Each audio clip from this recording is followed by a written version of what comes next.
તો નમસ્કાર વિદ્યાર્થી મિત્રો, જય દ્વારકાધીશ બધાને. આપ સર્વે વિદ્યાર્થી મિત્રોનું આપણે આ યુટ્યુબ ચેનલ હાલાલ ઓનલાઈન સ્ટડીમાં સ્વાગત છે. તો મિત્રો, આવી ગયા છીએ આપણે ફરી એક કરંટ અફેરના નવા વિડીયો સાથે.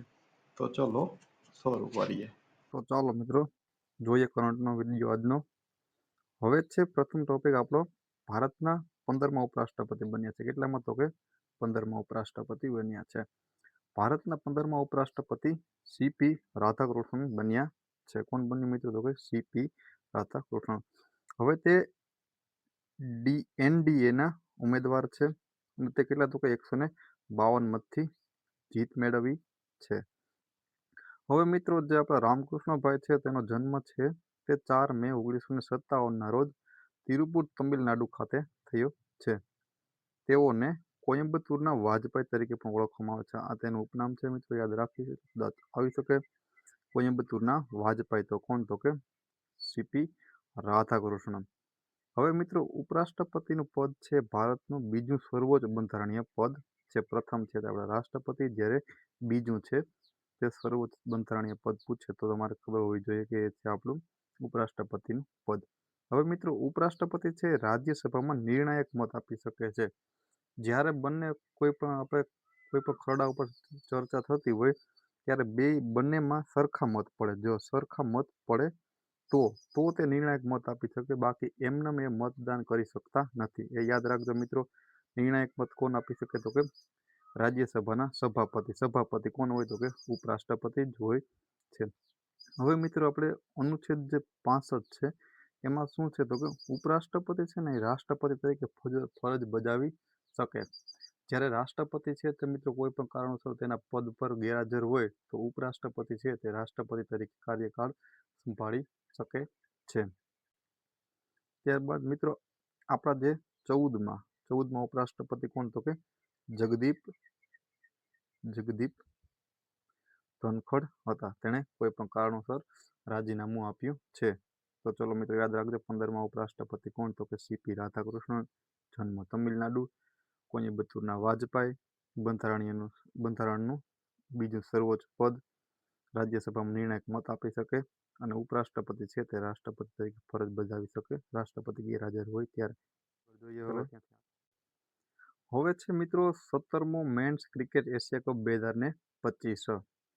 હવે મિત્રો, આ 17મો મેન્સ ક્રિકેટ એશિયા કપ 2025નું આયોજન છે તે 9 સપ્ટેમ્બરથી લઈ અને 28 સપ્ટેમ્બર સુધી યુએઈ ખાતે થઈ રહ્યું છે. મિત્રો, આ એશિયા કપ છે પહેલા ક્યાં? તો કે ભારતમાં થવાનો હતો. યાદ રાખજો.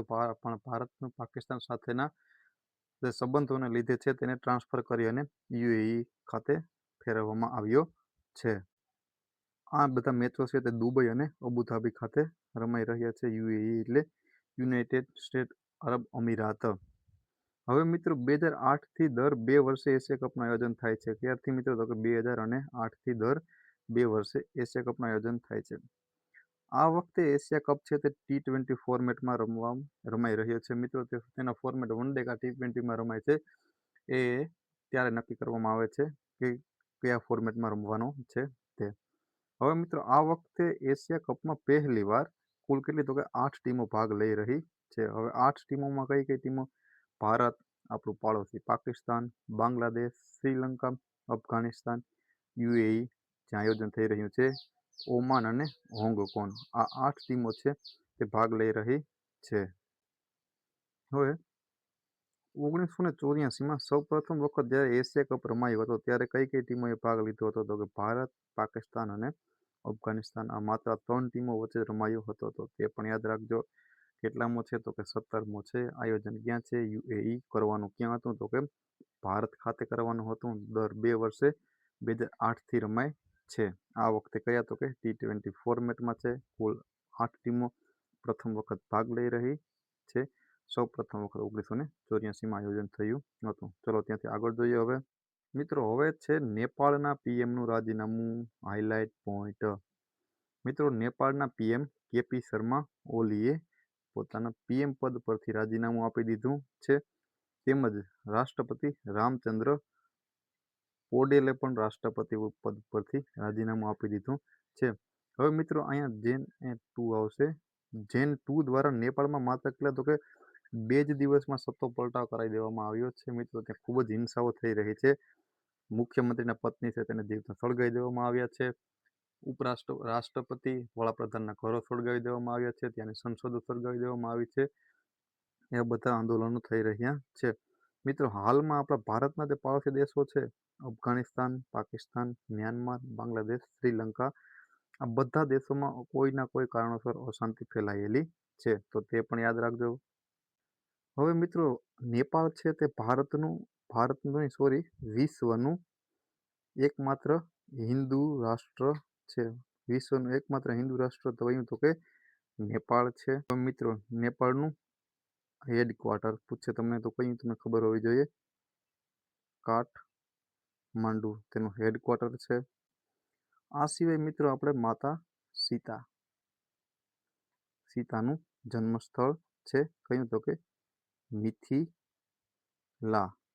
તો ચાલો મિત્રો એટલું યાદ રાખજો. હવે જોઈએ ત્યાંથી આગળ. હવે આવો જ મિત્રો બીજો પોઈન્ટ છે પંજાબ માટે રાહત પેકેજ. પંજાબમાં હાલ ખૂબ જ પૂરની પરિસ્થિતિ આવેલી છે ઘણા જિલ્લા અને ગામડાઓમાં, જ્યારે પાકનો સંપૂર્ણ નાશ થઈ ગયો છે. તો તેના માટે કેન્દ્ર સરકાર છે તેણે મિત્રો રાહત પેકેજ જાહેર કર્યું છે. કેટલા પંજાબ માટે કેટલા તો કે 1600 કરોડનું રાહત પેકેજ જાહેર કરવામાં આવ્યું છે. જ્યારે હિમાચલ પ્રદેશ છે ત્યાં પણ ભૂસ્ખલન અને ખૂબ જ વરસાદના કારણે ત્યાં પણ ઘણી બધી નુકસાની થઈ છે. તેના માટે 1500 કરોડની આર્થિક સહાય છે તે કેન્દ્ર સરકારે જાહેર કરી છે. મિત્રો પંજાબના કુલ 23 જિલ્લા, આપણા ગુજરાતમાં છે 34 જિલ્લા છે, મતલબ આપણો અડધાથી ઝાઝા ગુજરાત જેટલા પ્રદેશમાં, અને 2000થી વધુ ગામો અસરગ્રસ્ત થયા છે પૂરના કારણે, જ્યાં પાકો અને મકાનો બધું સંપૂર્ણપણે નાશ થયું છે. હવે મિત્રો આપણા પંજાબના સીએમ કોણ છે? જો તમને ખબર હોય તો કોમેન્ટ કરી શકો છો. એ સિવાય મિત્રો પંજાબની રાજધાની ચંદીગઢ, ત્યાંનું નૃત્ય આપણે યાદ રાખીએ ભાંગડા, અને પંજાબનો મતલબ થાય છે 5 નદીઓનો પ્રદેશ. તો ચલો મિત્રો યાદ રાખી લેજો. ચલો પંજાબના સીએમ કોણ છે કોમેન્ટ કરો તમે. હવે મિત્રો આજનો છે આપણો લાસ્ટ ટોપિક કે ફ્રાન્સના નવા પીએમ બની ગયા છે. ફ્રાન્સના મિત્રો નવા પીએમ કોણ બન્યું છે? સેબાસ્ટિયન લેકોર્ની તે ફ્રાન્સના નવા પીએમ બન્યા છે. મિત્રો અહીંયા પણ આપણે જેમ નેપાળ છે એ જ રીતે આંદોલનના કારણે નવા પીએમની નિમણૂક થઈ છે. તો તે પણ યાદ રાખજો મિત્રો.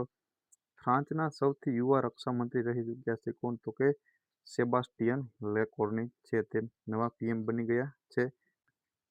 હવે છે ફ્રાન્સનું હેડક્વાર્ટર પેરિસ. તેનું ચલણ જોઈ લઈએ આપણે યુરો. અને મિત્રો ફ્રાન્સના રાષ્ટ્રપતિ કોણ છે? ઇમેન્યુઅલ